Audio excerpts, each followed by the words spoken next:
warning lights flashed red across every screen in Haven Station's docking bay.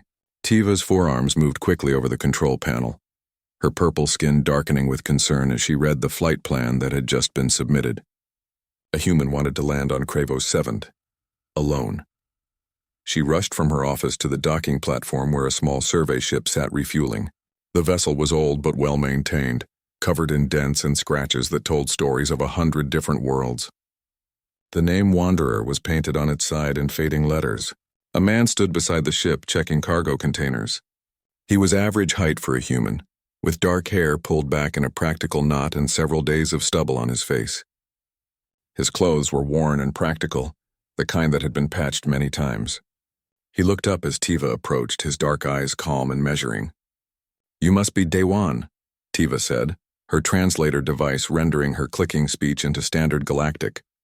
"I'm the station administrator. I need to talk to you about your filed flight plan." "Is there a problem?" Dewan asked, securing the last cargo container. "You're planning to land on Kravos 7, the Predator moon." "That's right." Tiva's forearms gestured in frustration. "That moon is a death sentence. It's restricted for good reason. No one survives there." Dewan wiped his hands on a cloth and looked at her directly. "I know the statistics. 23 expeditions, 0 survivors beyond 72 hours. Then why are you doing this?" "Because everyone who went before made the same mistakes," Dewan said. He pulled out a data pad and showed her screens full of notes and diagrams. "I've studied every expedition report. The Kryn warriors went in with weapons blazing. The Talosian scientists tried to stay hidden. The automated drones were torn apart because they moved wrong. Everyone approached Kravos 7 like it was something to conquer or avoid. And you think you're smarter than trained warriors and scientists?" Tiva asked, though her tone wasn't unkind. "Not smarter. Different." Dewan looked toward the viewing window where the massive gas giant dominated the view, its moon barely visible as a small dot. "Predators don't just kill randomly. They follow patterns, social structures.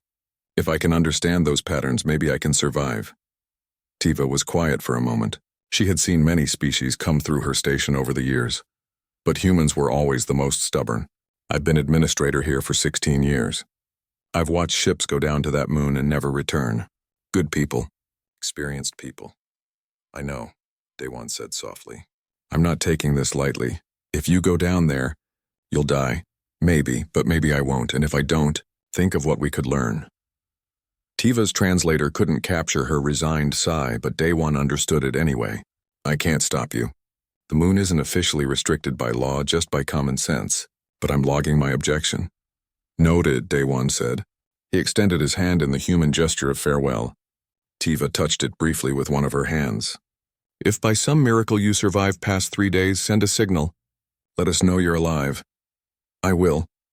Tiva watched as Dewan boarded his ship. The Wanderer lifted smoothly from the docking platform and turned toward the gas giant. Within minutes, it was just another dot of light moving through the darkness. The descent through Kravos 7's atmosphere was rough. The moon was smaller than Earth but had a thick layer of clouds that the ship had to push through. Dewan's hands stayed steady on the controls as turbulence shook the vessel. His sensors showed what lay below: dense forests, deep ravines, and countless life signs. So many life signs. The ship's computer highlighted them in red: hostile, aggressive, predatory, every single one. Dewan found a clearing near the edge of a forest and brought the ship down. The landing struts compressed against soft ground. Through the windows he could see trees that glowed with a faint blue light.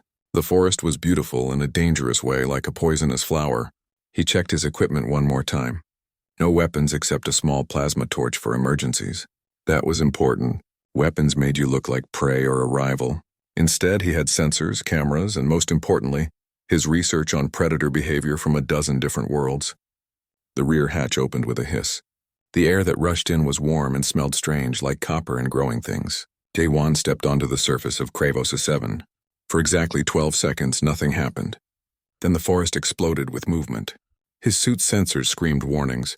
17 large life forms were converging on his position from multiple directions. Dewan's heart hammered, but he kept his breathing steady.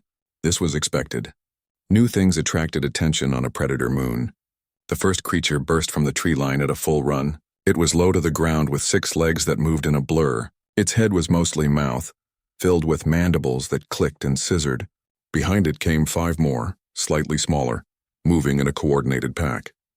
Daewon held his ground for 3 heartbeats, observing. The creatures moved like pack hunters. They had a hierarchy. The largest was in front, testing the threat. But they were moving too fast, too aggressive. They saw him as prey. He turned and ran back to the ship. The creatures were faster. One leaped at his back. Daewon dove and rolled, feeling razor-sharp legs scrape across his suit's armor plating. He came up running, lunged through the hatch and slammed the emergency close button. The hatch sealed just as the largest creature hit it with tremendous force. The whole ship rocked. Daewon fell against the wall, his arm bleeding where the armor had been torn. Through the window he could see the 6 creatures circling the ship, jumping against it, testing it for weakness. His hands shook as he activated the medical kit and sprayed sealant on the wound. It hurt, but it wasn't deep. He'd been lucky. For the next hour he watched the creatures. They didn't leave. They paced around the ship, sometimes fighting with each other, sometimes coordinating to try to find a way inside. Daewon recorded everything, his scientist's mind cataloging details even while his body recovered from the shock. Eventually, the creatures lost interest and melted back into the forest. But his sensors showed they hadn't gone far. They were watching, waiting. Daewon sat in his pilot's chair and reviewed the footage of the attack. He slowed it down, watched the body language, the pack dynamics. The Alpha had tested him first. When he ran, it confirmed their assessment. Prey runs. Okay, he said to the empty ship. Lesson learned. Running triggers chase instinct. He pulled up his notes on predator behavior and started making adjustments to his approach. The night cycle was beginning, the bioluminescent forest glowing brighter as the moon's sun disappeared behind the gas giant. Beautiful and deadly. Daewon made himself eat and drink, though he wasn't hungry. He needed to stay sharp. Then he lay down on the narrow bunk and tried to sleep, knowing that tomorrow he would have to try again. Outside, the predator moon lived up to its name. Howls and roars echoed through the darkness. Things fought and killed and died in the glowing forest. Daewon listened to it all, studying the sounds, learning the rhythms of this impossible place. He had survived his first day. 22 more days until he matched the longest survival time. After that, he would be writing his own records. If he lived that long. 7 days had passed since Daewon landed on Kravos 7th, and he was still alive. That simple fact would have shocked everyone at Haven Station, but Daewon didn't have time to think about that. He was too busy learning. He hadn't left the ship's immediate area, but he didn't need to. The ship had become a classroom, and the predators of Kravos 7 were his teachers even if they didn't know it. Daewon had deployed 6 small flying drones that circled the area around his ship. Each one carried cameras and sensors. Through them, he watched the forest day and night. He took notes on everything. Which creatures hunted alone, which hunted in packs, which were territorial, which were wanderers, who fought who avoided who.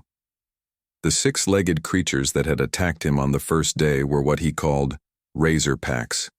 They were mid-level predators, aggressive and bold, but they gave way when bigger creatures appeared. They understood hierarchy. Everything on this moon understood hierarchy. On the 4th day, Daewon saw something that changed everything. One of his drones captured footage of a massive creature walking through the forest. It stood 12 feet tall on 2 thick legs. Its body was covered in armored plates that overlapped like shields. Rows of bone spikes ran down its spine, and they could apparently retract and extend. When the creature walked past a razor pack, the smaller predators didn't attack. They lowered their bodies and moved away. Submission behavior. Daewon watched the footage 20 times. The massive creature, which he named a spine stalker, walked with complete confidence. It didn't hurry. It didn't check behind itself. It owned every space it entered, and other predators recognized that ownership. Apex predator, Daewon muttered, making notes. Top of the hierarchy. But it didn't attack the razor pack even though it could have. Why? He thought about it for hours. On Earth, apex predators didn't waste energy on creatures that weren't threats or food. They saved their strength for prey they needed and rivals they had to fight. Everything else could be ignored. What if Kravos 7 worked the same way but more extreme? What if the key to survival wasn't hiding or fighting, but projecting the right kind of presence? Not prey, not rival, something else. On the 8th day, Daewon decided to test his theory. He put on his suit and checked all his equipment. No weapons, just sensors and his plasma torch for absolute emergencies. Then he did something that would seem crazy to anyone watching. He opened the hatch and walked out, slowly and calmly in the middle of the day when predators were most active. His sensors immediately picked up movement. The Razorpack that had claimed the area near his ship stopped what they were doing. Their heads turned toward him. Daewon's heart was beating fast, but he controlled his breathing. He didn't run. He didn't freeze like prey. He walked with steady, purposeful steps toward a flat rock about 30 meters from his ship. The Razorpack watched but didn't attack. Interesting. Daewon reached the rock and stood on it. Now he was higher, more visible. He turned slowly, looking at the forest. His body language said he had every right to be there. That this was his territory, too. A Razorpack member took 2 steps forward. Daewon looked directly at it and made a low sound in his throat, something between a hum and a growl. The creature stopped. Its mandibles clicked uncertainly. Daewon stood on that rock for 10 minutes. Then he walked back to his ship with the same calm, steady pace. The Razorpack watched him go but made no move to attack. It worked. The theory worked. Over the next few days, Daewon extended his territory bit by bit. He walked further. He stayed out longer. The Razorpack grew used to his presence. They stopped seeing him as prey. They weren't sure what he was, and that uncertainty kept them cautious. On the 12th day, Daewon encountered his first spine stalker face to face. He was examining some unusual plants about 50 meters from his ship when he heard the sound. Heavy footsteps. The cracking of branches. Daewon turned and there it was, emerging from between 2 massive trees. The spine stalker was even bigger up close. Its eyes were deep red and they focused on Daewon with clear intelligence. This wasn't a mindless killer. This was a thinking creature assessing a situation. Every instinct in Daewon's body screamed at him to run. His legs wanted to move. His hands wanted to grab the plasma torch. But he had watched the footage. He knew running meant death. Fighting meant death. There was only one option. Daewon stood still and looked directly at the spine stalker. He kept his breathing steady, even though his heart felt like it might break through his ribs. He didn't make himself small. He didn't make himself bigger. He simply existed in that space with confidence, the way an apex predator would. The spine stalker took a step forward, then another. It was so close now that Daewon could smell it, a sharp scent like stone and blood. The creature lowered its massive head and breathed out, the hot air washing over Daewon's suit. Daewon didn't move. The spine stalker circled to his left. Daewon turned slowly to keep facing it, but made no aggressive movements. The creature completed a full circle, studying him from every angle. Its bone spikes extended slightly, then retracted, a test maybe, or just thinking. 10 minutes passed. 10 minutes that felt like 10 hours. Then the spine stalker made a sound, something deep and rumbling, and simply walked away. It disappeared into the forest as if Daewon had been nothing more than an unusual rock. Daewon waited until it was completely gone before his legs started shaking. He walked back to the ship carefully, not running, maintaining the image even though he wanted to collapse. Once inside, he did collapse, sitting on the floor with his back against the wall, breathing hard. It worked, he said to the empty ship. It actually worked. But surviving wasn't enough. Daewon wanted to do more than just avoid death. He wanted to understand this place, to connect with it. He started leaving food near his ship, pieces of the synthetic protein he ate at first. Then he hunted, using a trap to catch smaller creatures. He left the fresh meat in the same spot each day. For 3 days, nothing touched it. Then on the 4th day, a new creature appeared. It was smaller than the spine stalker, but bigger than the Razorpack members. It looked something like a wolf might, if wolves had quills instead of fur and 6 legs instead of 4. Its eyes were bright yellow and very intelligent. The creature approached the food carefully, watching the ship. Daewon watched back from his window, not moving. The creature ate quickly and ran, but it came back the next day, and the day after that. Daewon started sitting outside when he left the food, far enough away to not be threatening, close enough to be seen. The creature, which he named Hana, grew bolder. She would eat while watching him. Then one day she didn't run after eating. She sat down and watched him for a while before leaving. Progress. On the 21st day, Daewon did something remarkable. He held out a piece of meat in his hand and waited. Hana approached slowly, her body low and cautious. She stretched her neck out and took the meat from his hand with surprising gentleness. Then she sat down next to him. Daewon barely breathed. Slowly, carefully, he extended his hand toward her. Hana watched his hand come closer to her head. She could bite it off if she wanted. Instead, she let him touch the quills on her neck. They were softer than they looked. "Hey there, Hana," Daewon said quietly. "You're not so scary, are you?" Hana made a sound, something between a purr and a growl. Not aggressive, almost friendly. That night, Daewon sent his first message to Haven Station. It was simple. Day 21, still alive, made first contact, more later. He could imagine Tiva's face when she received it. Shock, disbelief, maybe hope. The next morning, Daewon opened his hatch to find Hana sleeping against his ship. When he stepped out, she stood and followed him. When he walked his territory, she walked beside him. When a Razorpack member got too close, Hana growled and it backed away. Somewhere in the dangerous dance of the past 3 weeks, Daewon had done something no one thought possible. He had made a friend on the Predator moon. 3 months had passed since Daewon landed on Cravo 7, and the impossible had become routine. He no longer lived in fear of every shadow. The Predator moon was still dangerous, still deadly, but it was also home now. Hana was always with him. She slept beside his ship at night and walked with him during the day. She had learned to understand his words and gestures. When he said stay, she stayed. When he said watch, she became alert. They had become a team in a way that went beyond simple friendship. They were pack. But Hana wasn't his only companion anymore. The second member of his pack had come from the sky. Daewon had been checking his ship's solar panels one morning when a shadow passed over him. He looked up to see something huge circling above.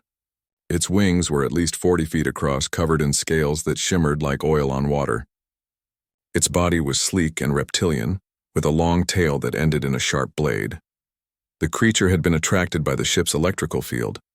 Daewon learned that it fed on energy somehow, absorbing electrical charges from storms. His ship was like a bright light to it. Instead of being afraid, Daewon was fascinated. He started leaving one of his ship's external batteries partially exposed and charged. The flying creature would land and press its head against the battery, drawing power. After a week of this, it started landing even when the battery wasn't charged, just to rest near the ship. Daewon named it Barum, which meant wind. It fit. Barum was beautiful in flight, riding air currents with barely a wing beat. When storms came across Kravos 7, Barum would fly directly into them, spreading its wings wide. Lightning would strike it and Barum would glow, absorbing the energy. The third member came from tragedy.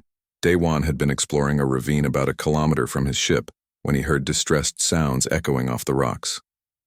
He found a young spine stalker stuck in a tar pit, slowly sinking. The creature was only about 6 feet tall, not yet fully grown. It thrashed and roared, but every movement pulled it deeper. Daewon should have walked away. Spine stalkers were apex predators, dangerous even when young.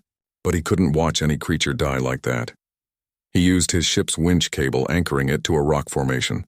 Then he waded into the edge of the tar pit, the thick black substance sucking at his legs. The young spine stalker snapped at him, terrified and aggressive. Daewon spoke softly, steadily, as he worked the cable around the creature's body. "Easy. I'm helping." Easy now, it took an hour. The young spine stalker fought him the whole time. But finally, Daewon got the cable secured and activated the winch. Slowly, the creature was pulled from the tar.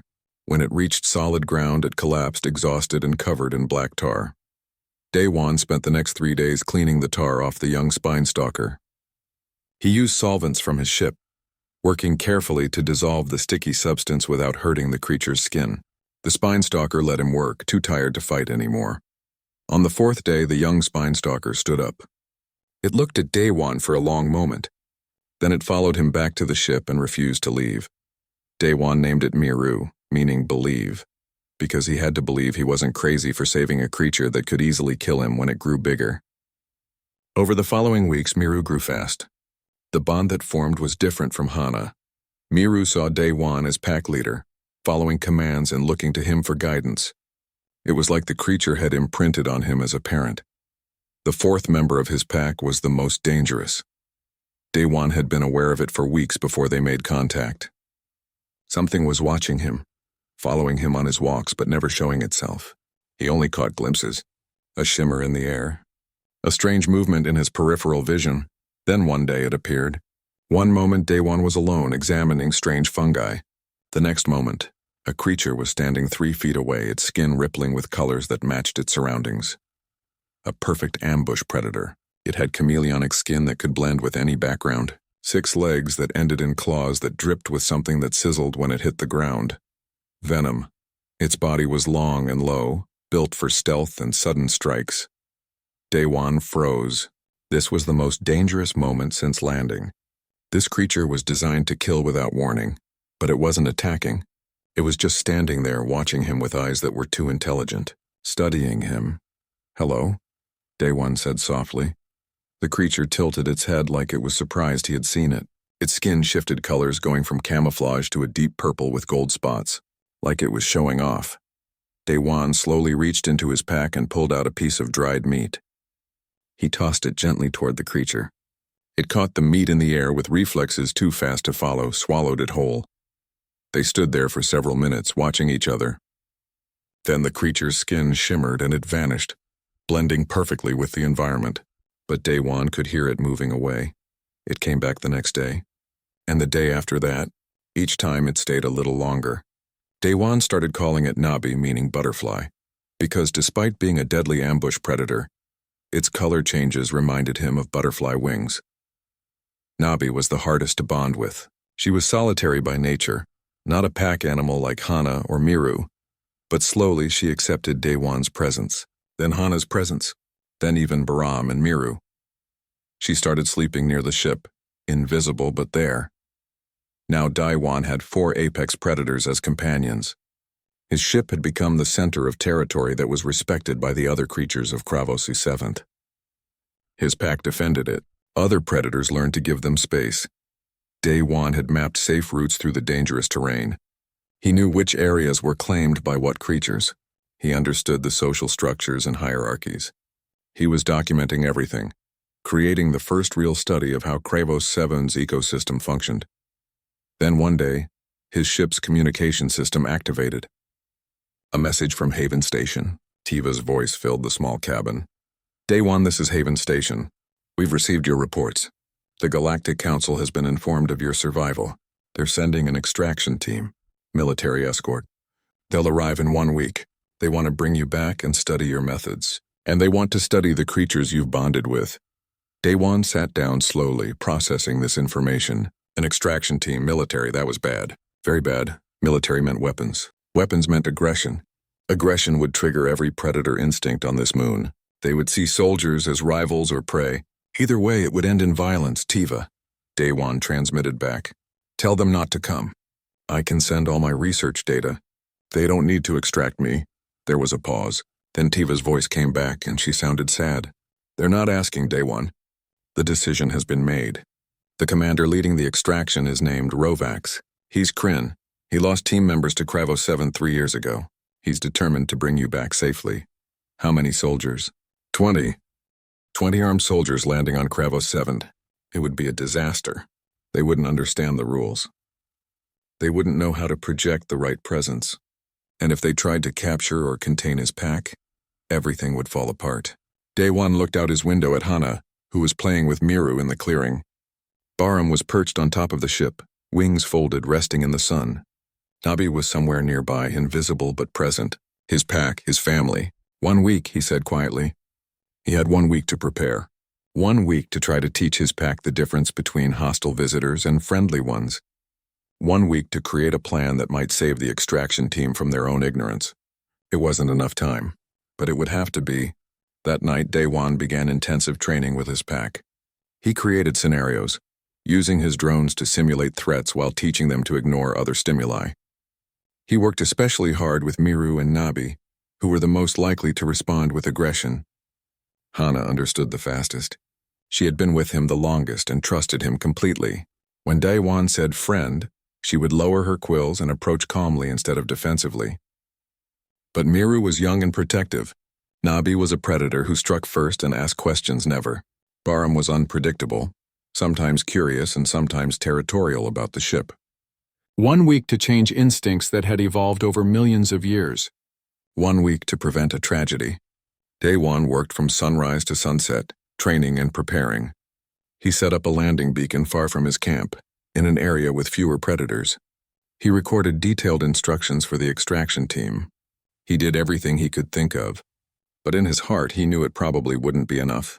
Soldiers didn't listen to civilian scientists. They followed orders and protocols, and their protocols had been designed for normal planets, not for a world where everything wanted to kill you and respect was the only currency that mattered.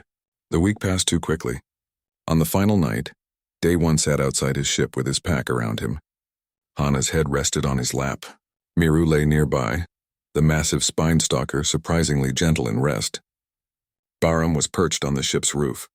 Nabi was invisible somewhere close.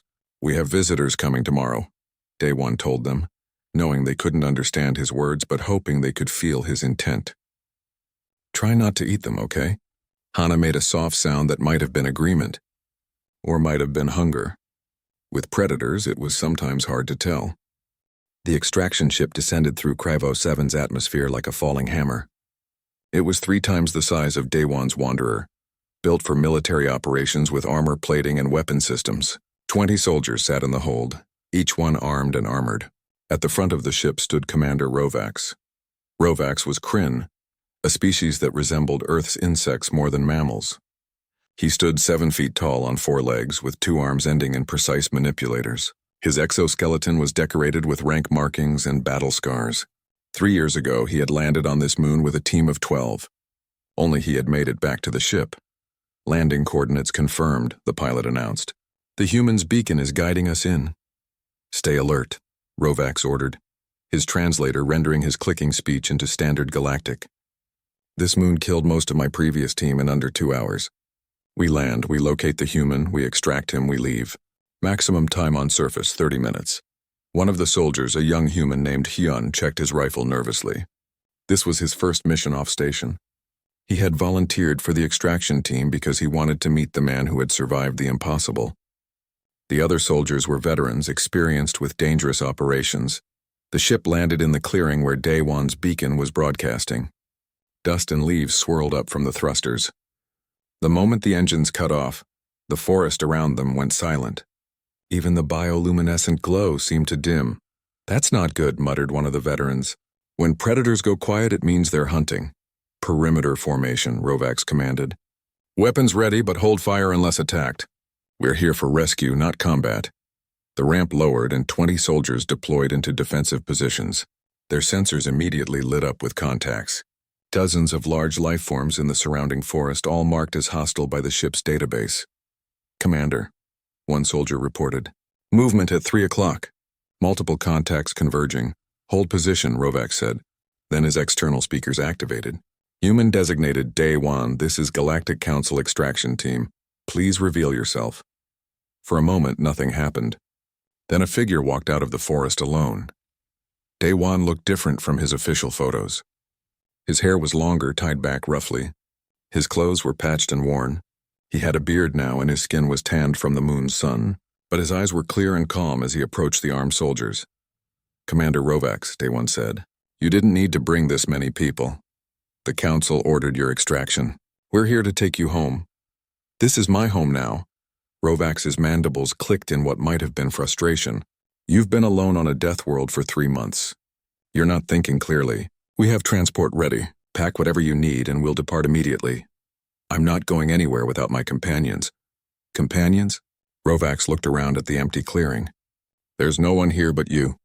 "Commander," one soldier interrupted. Sensors show a large contact approaching from behind the human.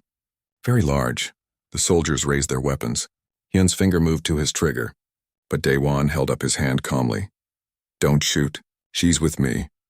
Hana walked out of the forest and the soldiers tensed. The creature was massive up close. Her quills raised and her yellow eyes fixed on the armed strangers. She made a low growling sound that vibrated in everyone's chests. Easy, Hana, Daewon said quietly. He placed his hand on her neck and she immediately relaxed, though her eyes never left the soldiers. You named it? Rovax asked, stunned.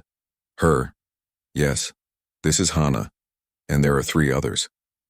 As if summoned by his words, Baram landed on a nearby rock with a sound like thunder. The soldiers spun to face the new threat, their weapons tracking the massive flying creature. Then Miru emerged from another direction, the young Spinestalker's bone spikes fully extended in a threat display. Hold fire, Rovax commanded, but his voice carried stress. His previous team had been killed by Spinestalkers. They won't attack unless you threaten them, Daewon said. He walked calmly between the soldiers and his pack, an insane position that should have gotten him killed by one side or the other. Everyone needs to stay calm. That's a Spinestalker, Rovax said, his voice tight. Those things are killing machines. Miru is young, still learning, but loyal. Daewon looked at the massive predator. Miru down.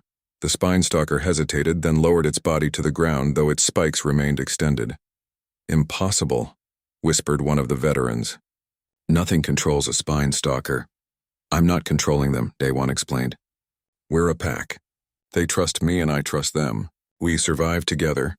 Hyun lowered his rifle slightly, fascinated, but the other soldiers kept their weapons ready. This situation was too strange, too dangerous. Where's the 4th one? Rovax asked. Nabi is around. You won't see her unless she wants you to. Rovax clicked his mandibles. This is madness, but it proves you've survived by methods we need to understand. The Council wants you to return and teach others. We need to document everything, and we need to bring samples of the creatures. Samples? Daewon's voice went cold. The creatures need to be contained and transported for study. Absolutely not. That's not a request, Rovax said. We have containment units designed for dangerous specimens. We'll sedate them for transport. If you try to cage them, they'll fight. And if they fight, they'll win. And then every predator in this forest will join the fight because you'll have proven you're a threat. We have protocols for this. Your protocols don't work here. Daewon's voice rose. I've read the reports. Your last team tried to use force. That's why they died. Rovax's exoskeleton clicked sharply, a sign of anger in his species. We're not leaving without you and the specimens. Those are our orders. Behind Daewon, Hana's growl deepened. Miru's spikes extended further. Baram's wings spread wide. They sensed the tension in Daewon's voice and responded to it. Stand down, Rovax ordered, but he was talking to his soldiers, not the predators. Then everything went wrong. One of the soldiers, nervous and inexperienced, fired a warning shot over Miru's head. The plasma bolt scorched the air and hit a tree, which exploded in flames. Miru roared. The sound was deafening, primal, a challenge that echoed across the entire forest. And the forest answered. From every direction, predators converged. Not just the ones already near, but hundreds. Spinestalkers, razorpacks, things Daewon had never seen before. The moon's ecosystem responded to what it heard as a declaration of war. Fall back to the ship, Rovax commanded. The soldiers ran. Creatures burst from the forest on all sides. A Spinestalker, larger than Miru, charged from the left. A soldier fired, and the bolt hit its armor, doing nothing. The creature's spike extended and struck, piercing through the soldier's armor. He went down screaming. Leave him, Rovax ordered, hating himself for it, but knowing they couldn't stop. Chaos erupted. Plasma fire lit the clearing. Creatures attacked from multiple directions. Baram took to the air, then dove at something that was climbing the extraction ship. Hyun fired at a razorpack that was too close, actually hitting one, but 3 more took its place. Daewon stood frozen, watching his worst nightmare unfold. The soldiers were fighting for their lives. His pack was responding to protect their territory. Wild predators were joining, because that's what Kravo 7's ecosystem did when violence started. A massive flying creature bigger than Baram dove at the extraction ship and released some kind of electromagnetic pulse. The ship's systems flickered and died. Sparks flew from damaged panels. We're grounded, the pilot shouted over the radio. Rovax fought his way to Daewon, physically grabbing him. "We need to get to the ship." "The ship is dead. You can't take off." "Then what do we do?" Daewon looked at his pack, at the soldiers, at the advancing predators. A decision crystallized in his mind. He could run, take his pack and leave. The soldiers had caused this mess. They deserved what they got. But he looked at Hyun, barely more than a kid, firing desperately at creatures he didn't understand. He looked at the wounded soldier, still alive but not for long. He looked at Rovax, who had come here thinking he could save someone. "Follow me!" Daewon shouted. "All of you. Stay close to my pack." "What?" "It's your only chance." "Miru, Hana, protect." "Bear him overhead!" "Nabi, guard the rear." His pack responded instantly. Miru positioned itself at the front, roaring challenges that made some predators hesitate. Hana moved to the side, her quills raised. Baram circled above. Somewhere invisible, Nabi moved to protect their backs. "Move." Daewon ran, and the soldiers followed because they had no other choice. They ran through a forest that wanted them dead, protected by predators that should have killed them. Daewon led them through paths only he knew, using territorial boundaries and safe zones that he had mapped over 3 months of careful study. Behind them, the extraction ship disappeared in a swarm of attacking creatures.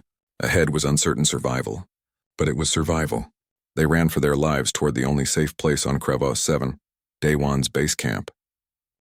The run through the forest was a nightmare that seemed to last forever. Daewon led the soldiers through terrain that tried to kill them with every step. Razorpacks attacked from the sides. Flying predators dove from above. Things with too many legs burst from the undergrowth. But Daewon's pack fought like demons. Miru charged ahead, clearing the path with roars and strikes from its massive bone spikes. Hana moved like lightning, her quills catching predators who got too close. Baram circled overhead, diving to strike at aerial threats. And Nabi, invisible but present, left trails of dead predators behind them. 3 soldiers didn't make it. One was pulled into the undergrowth by something too fast to see. Another fell into a ravine while dodging a spine stalker. The third simply disappeared when the group had to split to avoid a collapsing tree. 17 soldiers reached Daewon's base camp, along with Commander Rovax. They stumbled into the clearing around his ship, bleeding and exhausted. Several collapsed immediately. The wounded soldier they had carried the whole way was barely breathing. "Defensive positions," Rovax commanded, but his voice was weak. He had taken a strike to one of his legs and blue blood leaked through his armor. "They won't attack here," Daewon said, breathing hard. "This is established territory." "My pack's territory." The wild predators respect it, and it was true. Creatures circled the clearing's edge but didn't enter. They roared and called, but they stayed back. This space belonged to Daewon's pack, and the ecosystem recognized that claim. "Get the wounded inside," Daewon ordered, pointing to his ship. "Medical supplies are limited, but there's some." Hyun helped carry the critically wounded soldier inside. The man had deep gashes across his chest and wasn't responding. The medic in the squad worked frantically, but after 10 minutes he shook his head. "He's gone." The squad went quiet. They had lost 4 people in less than an hour on Cravo 7. "This is why I told you not to come," Daewon said quietly to Rovax. "This moon doesn't forgive mistakes." "We were following orders," Rovax said, but there was no strength behind it. He looked defeated, sitting against the ship's hull while the medic worked on his leg. "How long until your ship can be repaired?" Daewon asked. "The pilot said at least 3 days if we can get back to it. But we can't get back to it. There's too many predators between here and there. So we're stuck." "Yes." The soldiers set up a perimeter using what equipment they had. They erected barriers and set up sensors. But Daewon noticed something interesting. His pack had positioned themselves around the camp too. Miru guarded the north approach. Hana prowled the west. Baram perched on top of Daewon's ship like a living watchtower. Nabi was somewhere in the shadows, invisible but watchful. The soldiers and the predators were working together, whether they realized it or not. Both groups were protecting the same space. Night fell on Cravo 7 and the forest came alive with bioluminescent light. The sounds of hunting and dying echoed in the darkness. The soldiers took shifts on watch, but Daewon noticed they kept glancing at his pack more than at the forest. Hyun approached him during the night watch. The young soldier looked exhausted and scared but also curious. "How did you do it?" Hyun asked. "How did you survive alone for 3 months and not just survive but make friends with apex predators?" Daewon was quiet for a moment. I stopped thinking of them as monsters and started thinking of them as people. They have social structures, emotions, intelligence. When you respect that, they respond. Not always, but sometimes. Often enough, the commander thinks you're crazy. Maybe I am, but I'm alive. Hyun looked at Hana, who was lying near the camp's edge. Her eyes reflected the bioluminescent light, making her look both beautiful and terrifying. Can I try to touch her? If she lets you. Move slowly. No sudden movements. And if she says no, respect it. Hyun approached Hana carefully. The predator watched him come, her quills raising slightly. Hyun stopped and extended his hand, not reaching for her but offering it. Hana sniffed his hand, her hot breath washing over his skin. Then to Hyun's amazement, she lowered her head and let him touch her neck. She's so warm, Hyun whispered. Most of Kravos 7's predators are warm-blooded. They need to be to maintain their activity levels. Other soldiers watched this interaction. Some looked disgusted. Others looked thoughtful. Commander Rovax watched with an expression that was hard to read on his insect-like face. 3 days passed. 3 days where the soldiers were trapped at Daewon's camp, surrounded by a forest that wanted them dead. But slowly things changed.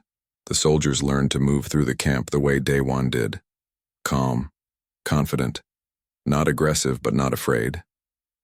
They learned that sudden movements attracted attention, that loud noises triggered hunting instincts, that respect was more important than weapons. One soldier, a veteran named Cade, was a mechanic. He spent hours studying the camp's setup, amazed at how efficiently Daewon had arranged everything. The water purifier that ran on solar power, the food storage that took advantage of the moon's cold nights, the waste system that didn't attract predators. You've built a real home here, Cade said. I didn't have a choice. If I was going to survive, I needed more than a ship. I needed infrastructure. On the morning of the 4th day, they made an attempt to reach the extraction ship. Daewon led a team of 6 soldiers, including Hyun and Rovax. His pack came with them, providing escort and protection.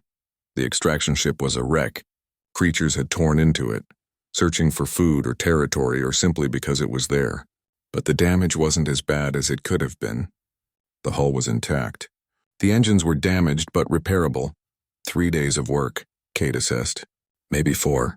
If we can work uninterrupted. You won't be, Daewon said. This isn't safe territory anymore. The ship's presence disrupted the local hierarchy. They worked anyway because they had no choice.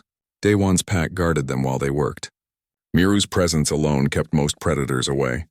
When a spine stalker larger than Miru approached, the 2 creatures had a confrontation that consisted mostly of roaring and posturing. Eventually, the wild spine stalker backed down, recognizing that it wasn't worth fighting over. Hyun watched this with fascination. They're negotiating, like diplomats. Everything on Kravos 7 is negotiation, Daewon said. Territory, food, mates, respect. The creatures that survive are the ones that know when to fight and when to back down. By the end of the week, the extraction ship was functional again. Not perfect, but capable of reaching orbit. The soldiers prepared to leave, loading equipment and wounded. Commander Rovax approached Daewon at sunset on their final day. The commander's leg had healed enough to walk without support, though he still limped. I owe you an apology, Rovax said. I thought you were a fool who got lucky. But you're not lucky. You're brilliant. What you've done here is remarkable. Thank you. The Council still wants you to return, to teach others your methods. Think of what we could learn, how many worlds we could understand better. Daewon looked at his ship, at his camp, at his pack resting after another long day. Hana was grooming her quills. Miru was sleeping with its head on its massive paws. Barum was perched on a rock, wings folded. Nabi was invisible somewhere nearby. I can't leave, Daewon said. This is my home. They're my family. I understand, Rovax said, and he actually seemed to mean it. But you could still teach. Send someone from your world. Someone who wants to learn. We could establish a research station at Haven Station. You could train xenobiologists in your methods. Daewon thought about this. One student. Someone who genuinely wants to understand predators, not control them. And Kravos 7 must be declared a protected world. No military operations. No hunting expeditions. No tourists looking for thrills. I'll recommend it to the Council. I can't promise they'll listen, but I'll try. That's all I ask. Hyun approached hesitantly. Sir, I'd like to volunteer. To be your student. Daewon looked at the young soldier. He had shown curiosity and respect, two qualities that mattered here. Why? Because in 4 days here, I learned more than I did in 4 years of military service. I want to understand places like this. I want to help bridge the gap between humans and the life we encounter out here. It won't be easy, and it's dangerous even when you know what you're doing. I know, but I want to try. Daewon extended his hand. Then welcome to Kravos 7. Lesson 1 starts tomorrow. The extraction ship left at dawn. Daewon and Hyun watched it climb into the sky and disappear beyond the clouds. Then they walked back to camp together, Hana walking between them. Are you nervous? Daewon asked. Terrified, Hyun admitted.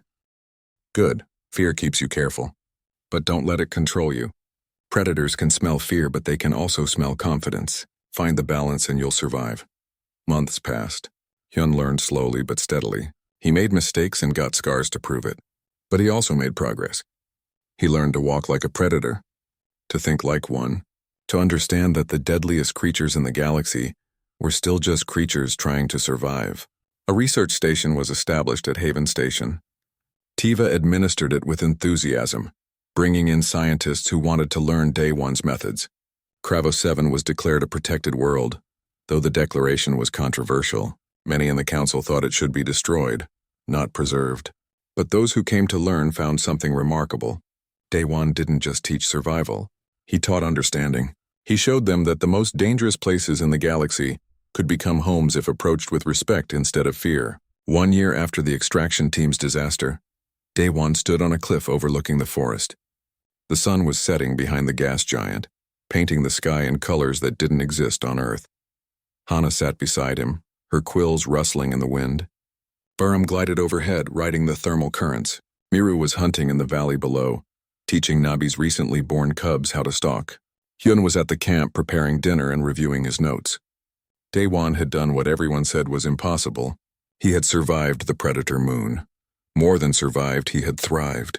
He had built a home in hell and made a family from monsters. The galaxy called Kravos 7 a death world, but Daewon knew better. It was just a world no better or worse than any other. It simply had different rules. And once you learned those rules, once you showed respect and understanding, even the deadliest place could become paradise. Behind him, Hana made a soft sound. Not a growl or a roar, but something gentle, something that might have been her version of contentment. Daewon scratched behind her quills and smiled. Home, he said quietly. This is home. And somewhere in the glowing forest something roared in agreement.